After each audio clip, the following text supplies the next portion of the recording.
All right, guys, working on the 66 Wagon. Getting a little late start. Had to push it in at 3:30, get it up on the lift, clean up some hardware. So I'm gonna put the motor mount brackets back in. Let's see. One right there, one right there. And then I'm gonna get the trans cross member out, clean that all up because it's filthy.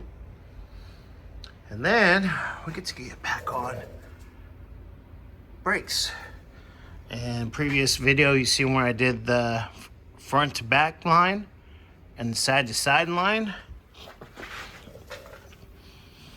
We're getting ready to set up portioning valve.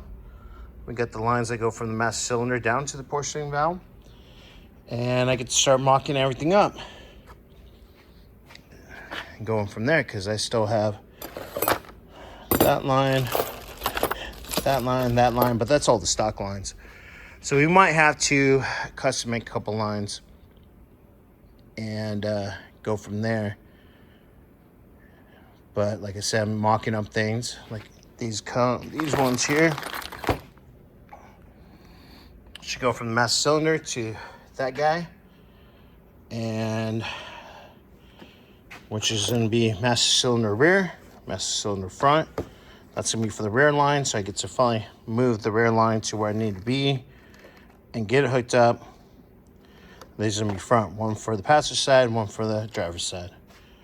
So that's going to be fun, but we'll get all that after I start setting up motor mount brackets.